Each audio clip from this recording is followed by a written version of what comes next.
Peço que os irmãos abram as suas Bíblias no livro de Jonas, no capítulo 1. Todo o capítulo 1 de Jonas. Faremos a leitura de todo o capítulo e mais 2 versos do capítulo 2, que diz assim, a palavra do Senhor. Veio a palavra do Senhor a Jonas, filho de Amitai, dizendo, Dispõe-te, vai à grande cidade de Nínive e clama contra ela, porque a sua malícia subiu até mim. Jonas se dispôs, mas para fugir da presença do Senhor, para Tarsis. E tendo descido a Jope, achou um navio que ia para Tarsis, pagou, pois, a sua passagem e embarcou nele para ir com eles para Tarsis, para longe da presença do Senhor. Mas o Senhor lançou sobre o mar um forte vento e fez-se no mar uma grande tempestade, e o navio estava a ponto de se despedaçar. Então os marinheiros, cheios de medo, clamavam cada um ao seu Deus e lançavam ao mar a carga que estava no navio para aliviarem do peso dela. Jonas, porém, havia descido ao porão e se deitado e dormia profundamente. Chegou-se a ele o mestre do navio e lhe disse, que se passa contigo? Agarrado no sono? Levanta-te, invoca o teu Deus. Talvez assim esse Deus se lembre de nós, para que não pereçamos. E dizia uns aos outros, vindes, e lancemos sorte para que saibamos por causa de quem nos sobreveio este mal. E lançaram sorte, e a sorte caiu sobre Jonas.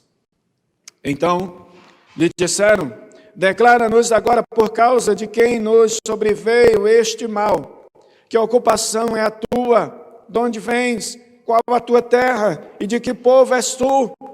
Ele lhes respondeu, sou hebreu e temo ao Senhor, o Deus do céu, que fez o mar e a terra.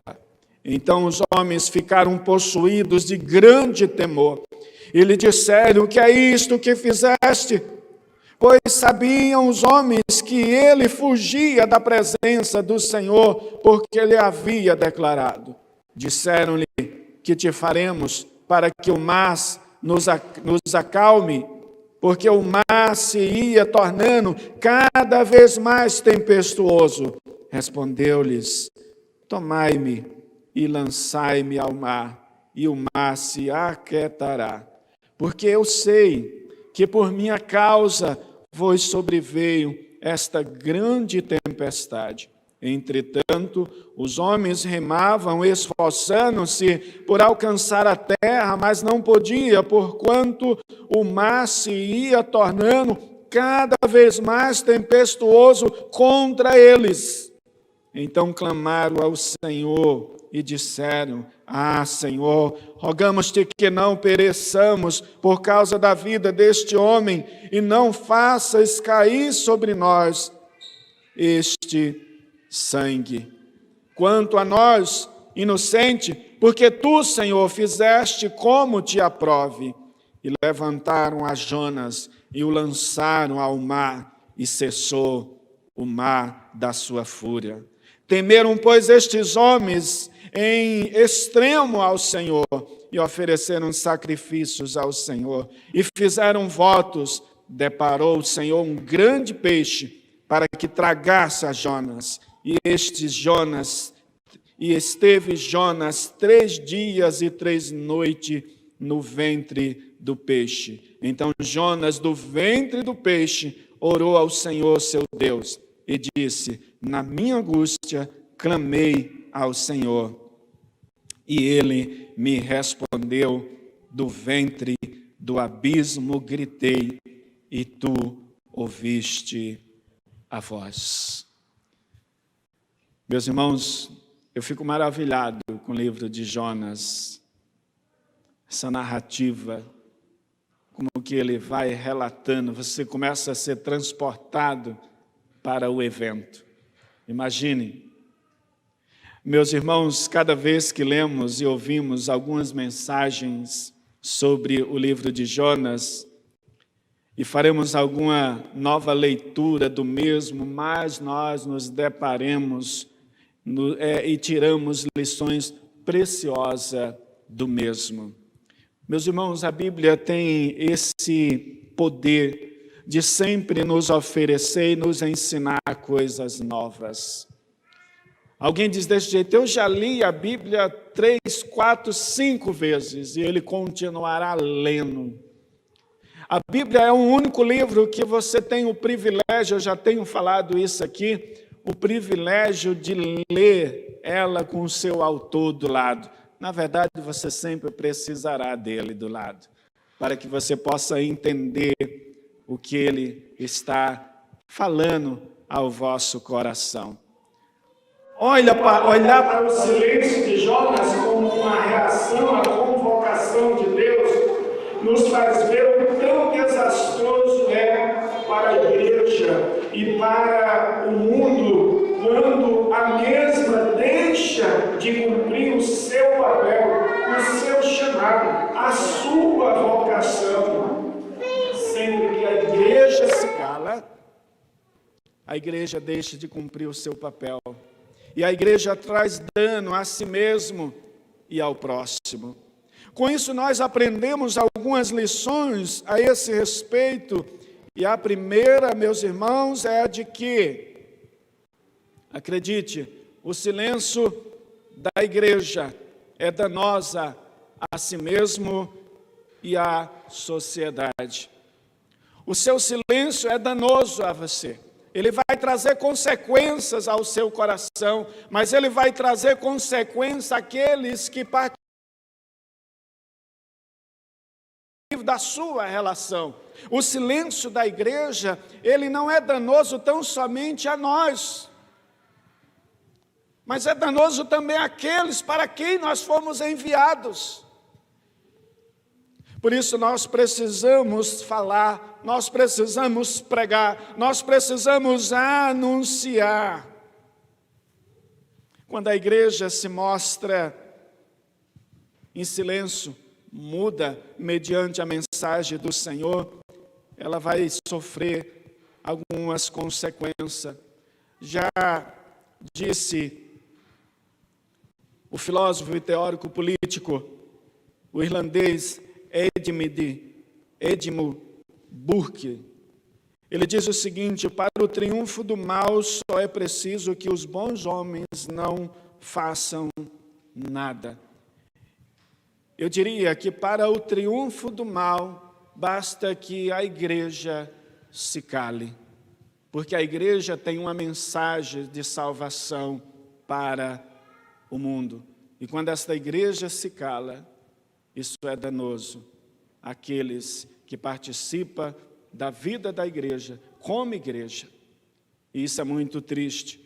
Meus irmãos, uma das razões pela qual este mundo ainda caminha se dá a esta igreja, porque Deus tem usado esta igreja para amenizar os males. Todas as vezes que você dobra o seu joelho e você intercede pelo governo, de um modo geral, pela vida da igreja, pela sua família, acredite, Deus está agindo em todas as esferas. Esta é a razão pela qual ainda nós temos um pouco de paz neste mundo. Esta é a razão pela qual ainda nós não fomos sucumbidos pela maldade deste mundo, porque nós temos uma mensagem e o Senhor tem usado a sua igreja. O nosso texto começa por fazer uma referência à exigência de Deus para com Jonas. Ele diz: e veio a palavra do Senhor a Jonas. O significado aqui para a palavra é ser porta-voz de Deus. Jonas, meus irmãos, foi designado para este fim, de como porta-voz do Senhor, deveria responder a essa convocação. Ele deveria ir até Nínive. E é aqui que está a grande implicação. O profeta, o porta-voz, não somente decide ficar em silêncio, mas ele, como não bastasse, Como não bastasse, ele decide também fugir da coletiva com a cidade de Nínive, para a qual foi convocado. Deus disse para Jonas: Jonas, você é porta-voz. Você deve levar esta mensagem. Você deve falar essa mensagem. O silêncio da igreja, quanto à sua cosmovisão de mundo, quanto ao seu chamado, a arrasta para a mesma condição na qual o mundo pode estar vivendo, está vivendo. Quando a igreja se cala, ela decidiu caminhar juntamente com a filosofia mundana, a estar de acordo com um sistema corrompido, a estar de acordo com algo que não condiz e não fala a verdade, não reflete a glória, a misericórdia de Deus. Meus irmãos, a igreja é o sal da terra, a luz do mundo. Quando a mesma se cala, a mesma perde a razão de ser, a sua condição, e é inércia, insensível e caminha para o pior. Não é à toa que nós vivemos os maiores escândalos quando pensamos em igreja. Porque muitos dizem ser igreja, mas estão como que Jonas, virando as costas para o Senhor, até mesmo como que isso fosse possível. A igreja tem a mensagem de salvação. Você, meu irmão, você tem uma mensagem de salvação. Ah, pastor, eu não sei falar. Você tem uma mensagem de salvação. Ah, pastor, eu não tenho tempo. Você tem uma mensagem de salvação. Ah, pastor, eu sou tímido. Você tem uma mensagem de salvação. Não se cale, em nome de Jesus. Faça alguma coisa. O Senhor o chamou. A igreja tem a mensagem de salvação. Sempre que a mesma omite esta salvação a outros, as consequências são das piores. Note, o silêncio de Jonas trouxe danos a ele e aos outros. E sempre que nos recusamos, meus irmãos, falarmos a este mundo como porta-voz de Deus que somos, nossas experiências é como que estivéssemos descendo ladeira abaixo, tudo está caminhando para o pior, para o fracasso, e parece que nós não encontramos luz, não encontramos resposta para nada, absolutamente nada. Eu começo perguntando para você, em que posição você está? Quem é você como igreja do Senhor neste mundo? O que você tem feito? Qual a sua ocupação? Você deve isso à sociedade. Como servo do Senhor, você deve isso à sociedade. Você deve isso a este mundo. Se você diz ser eleito do Senhor, se você diz ser cristão, ser crente em Cristo Jesus, você deve isso ao seu vizinho que não é crente. Você deve isso no seu relacionamento para com seus filhos, para com a sua família. Você deve isso a eles. Quantas vezes nós somos tomados pelo silêncio, por conta de o nosso coração corrompido e cheios de si mesmo, cheios das nossas decepções. Nós apontamos alguns aspectos aqui que denota que Jonas está caminhando sempre para baixo, para baixo. Foi essa a experiência de Jonas. Note, ele desce para Jope, verso 3, Jonas está descendo. E é interessante que o autor aqui, ele deixa claro de que ele conhecia a geografia da cidade de Jope. Porque ele faz questão de dizer, Jonas desce para Jope, verso 3. Ele desce até o porto dessa cidade, pega um navio para Tarsis. Note, segunda descida. Ele desce para o porão do navio e ali dormia profundamente. Terceira descida, Jonas está caminhando para baixo. Jonas está caminhando para baixo. O silêncio de Jonas está levando ele para as profundezas. O silêncio de Jonas está afastando ele, aparentemente afastando ele do seu dever, da sua vocação, do seu papel como cristão. E eu digo para você que é assim que acontece conosco. Quando nós emudecemos o nosso coração nos nossos pressupostos, silenciamos a nossa alma e não somos capazes de reconhecer a nossa vocação, o nosso chamado. Eu diria que está cheio de crente assim na igreja. O que tem de crentes, irmãos, nós falávamos isso, se não me engano, e eu creio que você deve ter ouvido isso no estudo de quinta-feira, sobre os desigrejados. Mas o que tem de desigrejados dentro da própria igreja é algo incrível. São pessoas silenciosas. O que nós temos visto, e digo para você com experiência conhecida, são muitos cristãos que preferem as megas igrejas, porque lá eles não são vistos. Eles entram e eles saem. E por que digo isso? Conheci uma pessoa, membro de uma mega igreja, e certa vez ela disse: eu vou levar alguém para esta igreja. E ela convidou a sua vizinha.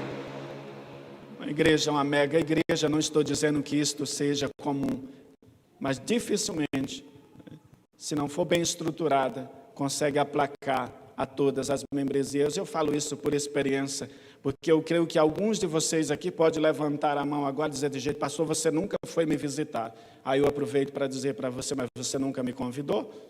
Você nunca disse nem sequer onde você mora? Porque este é o relacionamento igreja e pastor. Este é o relacionamento de mútua ajuda, de autoajuda. Nós precisamos nos conhecer. E a experiência daquela pessoa foi que levou um visitante. E quando ela se direcionou ao pastor daquela igreja, ela disse: pastor, aqui tal. O pastor falou: tudo bem, é a primeira vez que você vem aqui. Antes dela apresentar o visitante, o pastor já estava tratando ela como visitante da igreja. Você já pensou? A culpa é do pastor? É que muitos estão buscando esconder-se. Muitos estão descendo ladeira abaixo e não se dá conta. Jonas desce para o porão do navio e ali dormia profundamente. Na linguagem, irmãos, náutica, porão é a parte mais baixa no interior de um navio, onde se dispõe a carga a transporte, para transportar. Na linguagem imobiliária, porão é aquele vão que fica entre o primeiro piso e o solo, onde geralmente se guardam coisas velhas e sujas, como carvão. Quando você entra no porão de uma casa, está cheio de sujeira lá.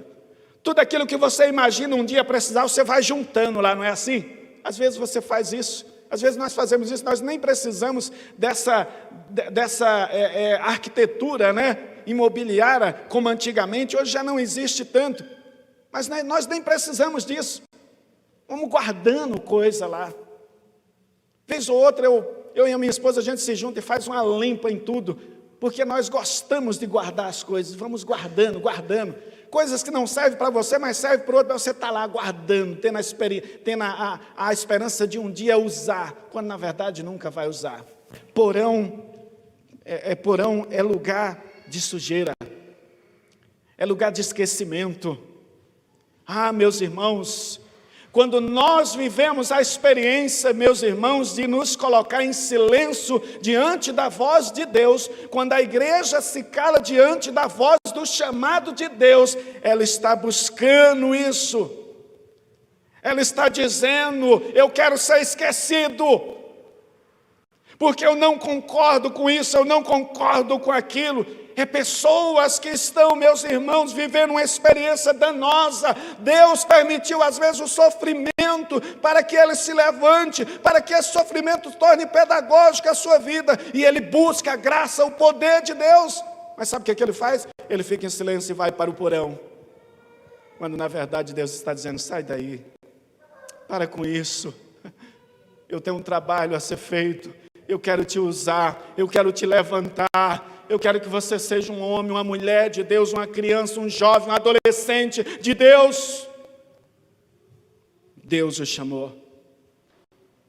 E o que dá a entender aqui, Jonas, meus irmãos, Por conta do seu coração, Jonas não compreendeu isso, ele preferiu ouvir o seu coração. O silêncio da igreja é o tentar ouvir o próprio coração e deixar a voz de Deus de lado. O silêncio de Jonas, por sua falta de amor, o levou ao lugar mais impróprio para se viajar, em um navio, o porão. Mas não termina aí. Não termina aí. Ele agora desce para as águas agitadas do mar. A tradução para o verso 12, meus irmãos, a tradução no hebraico, ela é literalmente assim: fiquem calmos, me lancem, me joguem para cima e me lancem para baixo, e o mar também acalmará. É assim: me lancem para baixo, porque o mar acalmará. Eu quero dizer uma coisa para você, meu amado, não é fugindo dos seus problemas, não é fugindo das suas situações que Deus permitiu que você vivesse, que você vai ter uma resposta. É encarando elas como são. No sermão passado, você ouviu o tema do sermão, os pontos, vivemos de ciclo. Não era este ciclo que Deus queria para Jonas. Mas Jonas decidiu ir na contramão daquilo que Deus o determinou para a sua vida. E isto é danoso. Isto é extremamente danoso. Note que Jonas cada vez mais caminha para o fim, para um fim trágico. Sua mágoa para com os ninivitas e falta de amor o arrasta para a morte, para um final infeliz, para um final sem esperança, aparentemente sem esperança. E é daí que nós vemos o grande amor e misericórdia do Deus soberano, qual eu e você servimos. Porque o nosso silêncio não é capaz de inibir o poderio de Deus na minha e na sua vida.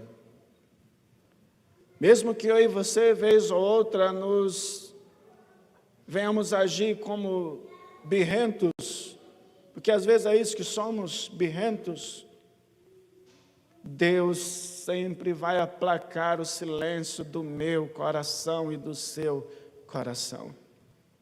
Ele sabe das suas angústias, das suas lutas, mas Ele sabe também que tudo isso pode se dar por algo que precisa ser tratado na sua alma, nos seus relacionamentos. Meus irmãos, eu falo isso porque muitos cristãos deixaram de exercer a sua vocação, deixaram de exercer o seu papel, deixaram de trabalhar na casa do Senhor por pura infantilidade. Crentes infantis, crentes que conhecem a igreja, foi chamada para viver na igreja, conhece a graça de Deus nesta igreja, mas ainda não entendeu que está em uma comunidade de pecadores. Jonas, irmãos, ele reflete aquilo que Nínive é. Jonas não é diferente de Nínive. Jonas está trocando o mal pelo mal, porque Jonas está olhando para Nínive, está vendo os profetas que morreram por conta de Nínive, pelos braços fortes da cidade impiedosa de Nínive. E Jonas olha para Nínive, e como que Jonas dissesse desse jeito: não, graça, amor para vocês, jamais. Imagina. Às vezes você está dizendo a mesma coisa, quando não ao mundo, você está dizendo dentro da própria casa do Senhor. Porque você foi vocacionado, você é membro, e todo membro tem o seu dever, o seu papel na casa do Senhor. E quando você se esquiva desta responsabilidade, meu irmão, cuidado. Você pode estar descendo ladeira abaixo. Você pode estar achando que esse Deus gracioso, Ele não te conhece. Ele pode te trazer de volta. Ah, se pode. Meus irmãos, uma certa vez, me permita contar isto. Uma certa vez, mediante as minhas dificuldades quanto à vocação pastoral, certa vez eu me peguei pensando, Senhor, se eu não for pastor, o que eu vou ser? E comecei a conjecturar qualquer coisa, qualquer profissão, mas em certo momento da minha vida, eu acordei com algo no meu coração, um sonho que eu tive. Eu me via um senhor de idade sentado em uma cadeira, em frente da minha casa, chorando e dizendo para mim mesmo, ai, como eu poderia ter feito mais coisas, como eu desperdicei, como eu não quis. Obviamente que aquilo era apenas sonhos, porque aquilo que Deus tem para a sua vida, meu querido, Ele é braço forte, Ele é Deus poderoso. O teu silêncio não é capaz de calar ao Senhor, mas em nome de Jesus, cuidado. Você pode estar descendo ladeira abaixo. Isso é danoso a você e àqueles que estão ao seu lado. Por isso nós vemos aqui homens desesperados, homens que vão despertar Jonas e dizer o que tu fazes, qual a tua ocupação dormente, que tu fazes aí? Será que não se das conta de que estamos morrendo, estamos perdendo os nossos bens? Homens ímpios, gritando a Jonas e dizendo, Jonas, faz alguma coisa. Em nome de Jesus, o Senhor chamou. O Senhor chamou. Ouça a voz de Deus. Em segundo lugar, meus queridos, nós não somente trazemos danos a nós quando nos silenciamos como igreja do Senhor, trazemos danos a outros, mas também nós estamos diante de como que duvidássemos da soberania de Deus. E aqui nós nos deparamos com Deus rompendo o silêncio do coração de Jonas. Ninguém sabia, só Deus. Note que o texto vai começar dizendo que Deus falou a Jonas. E o texto não fala nada, Jonas apenas desce para Jope, Jonas tem toda uma descida, ladeira abaixo. E você não vê mais um relato de Jonas argumentando com Deus. Por último, Jonas agora está diante da morte. Um grande peixe engoliu o profeta. É aqui que Deus rompe o silêncio de Jonas.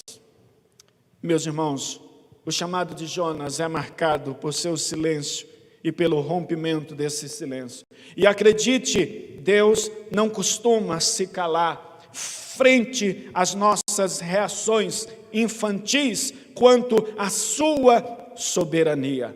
Note que Deus não apenas convoca Jonas, mas Ele também deixa claro a sua intenção e o conteúdo de sua mensagem. Tudo isso nós vemos no verso 1 e 2 do capítulo 1.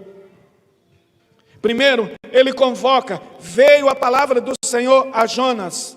Depois ele usa a expressão dizendo, e essa expressão é uma referência ao que vem em seguida, ou seja, o proclamar e convocar os ninivitas ao arrependimento.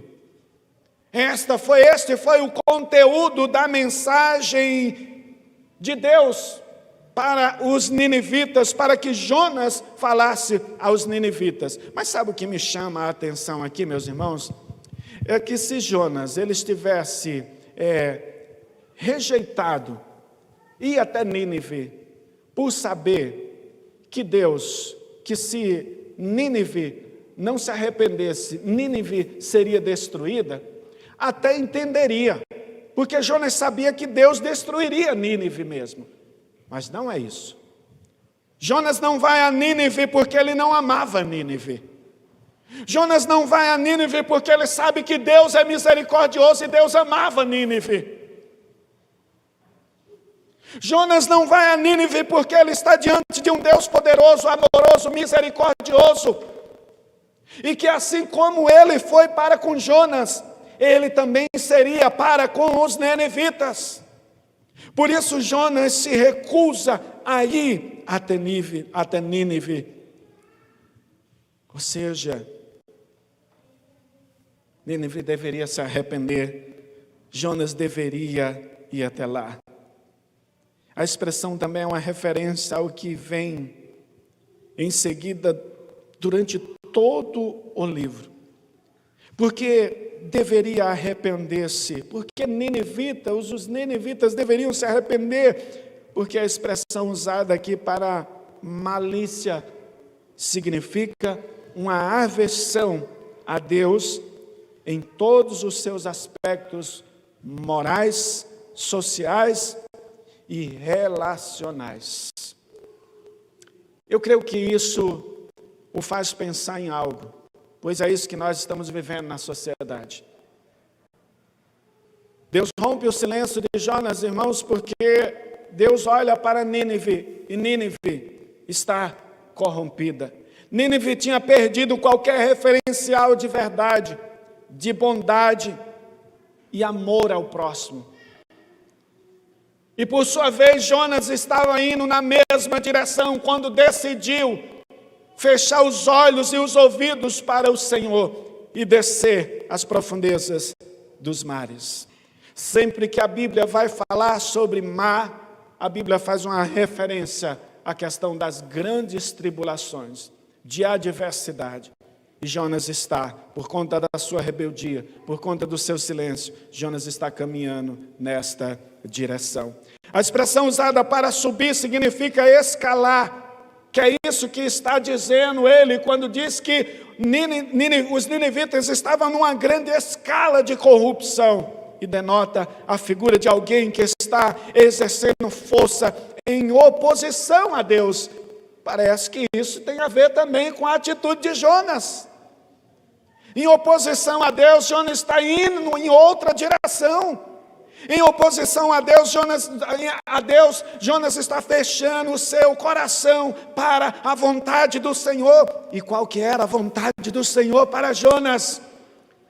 Prega aos ninivitas: eu sou gracioso, se eles se arrependerem, a salvação chega até eles.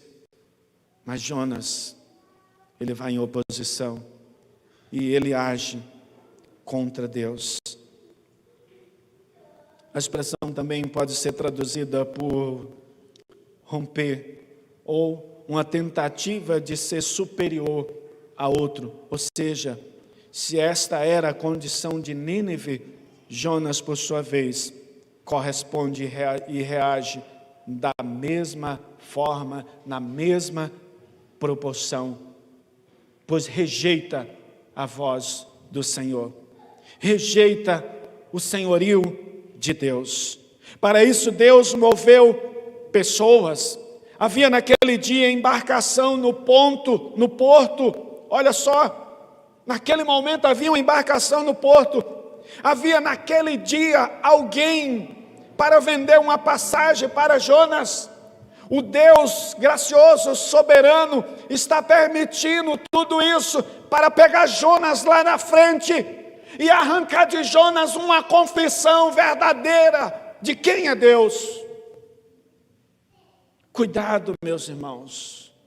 Eu sei que isso parece ser ameaçador à sua fé, mas pense na graça e no senhorio de Deus.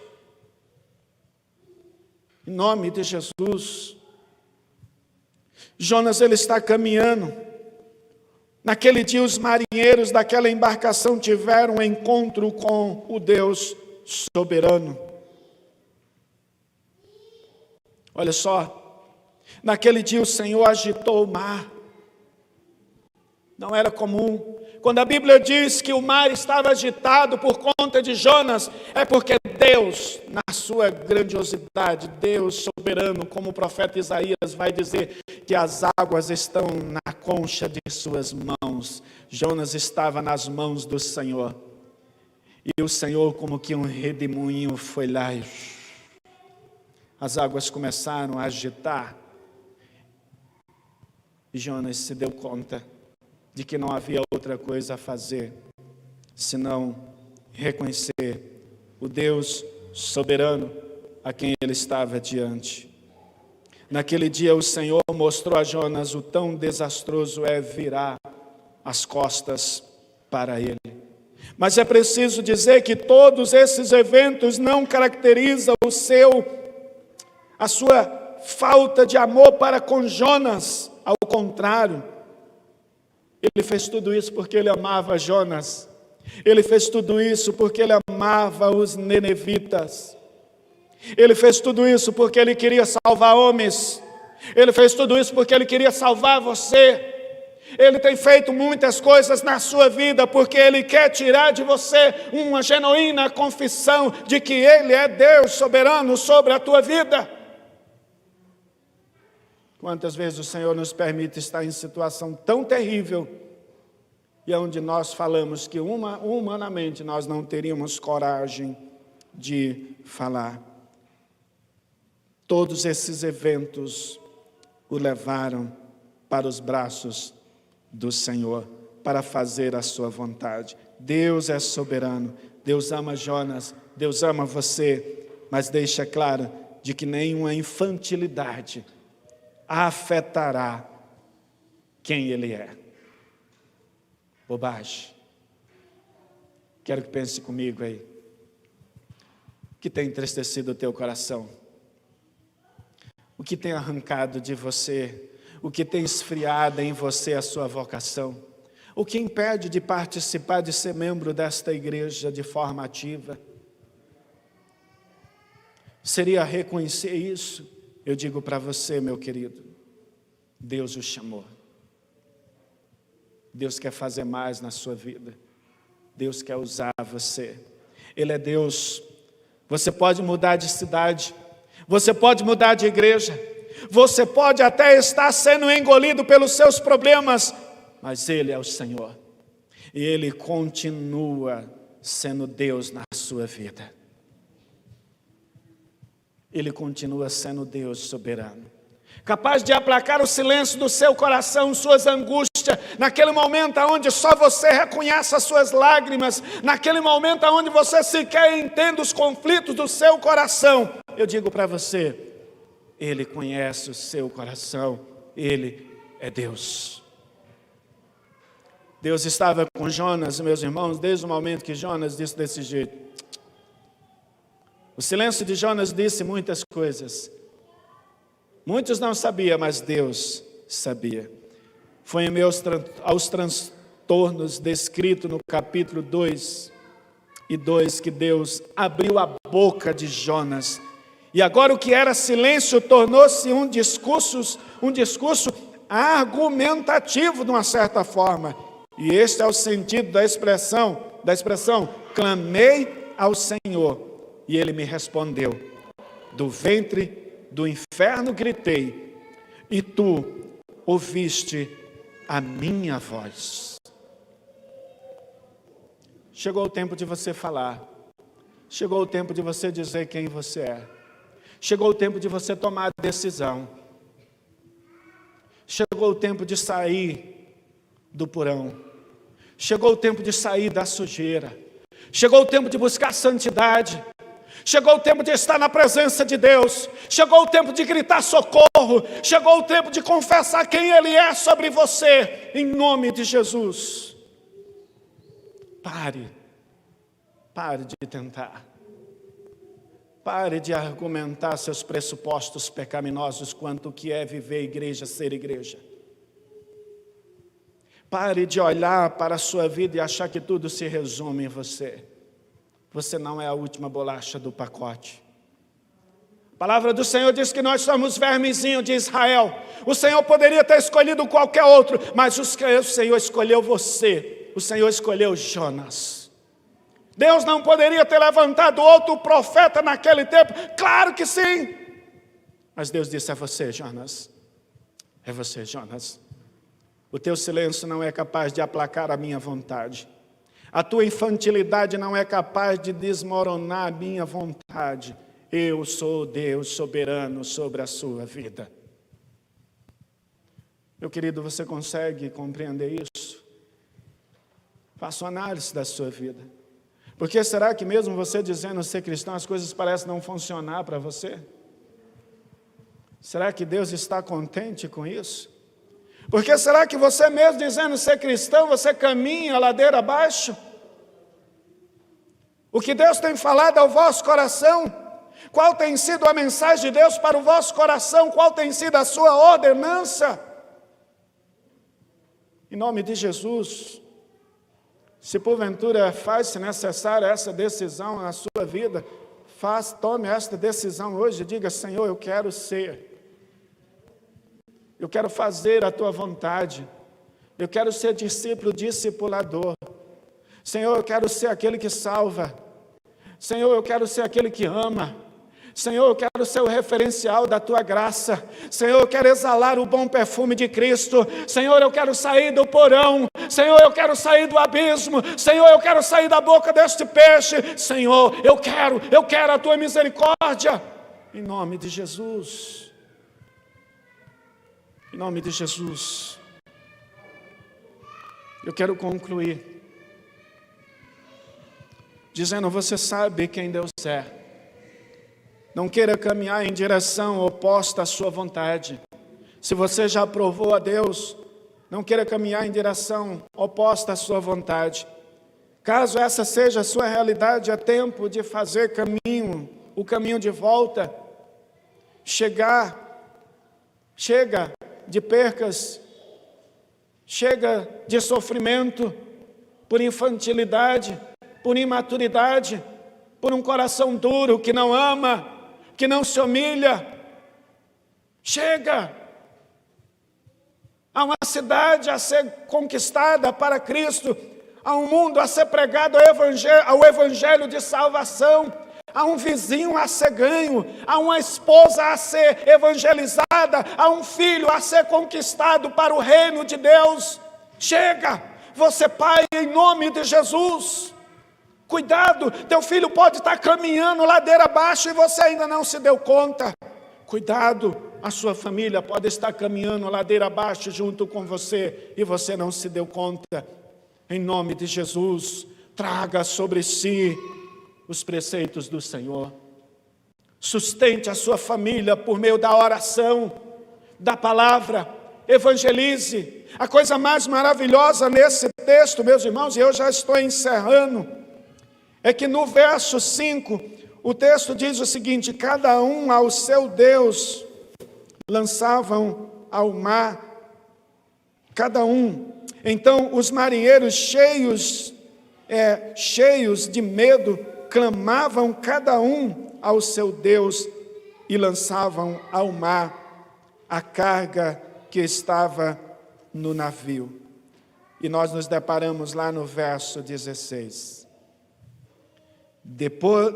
Temeram, pois, estes homens em extremo ao Senhor e ofereceram sacrifício ao Senhor e fizeram votos. Deus os chamou, em nome de Jesus. Em nome de Jesus, não se calem, não fiquem em silêncio.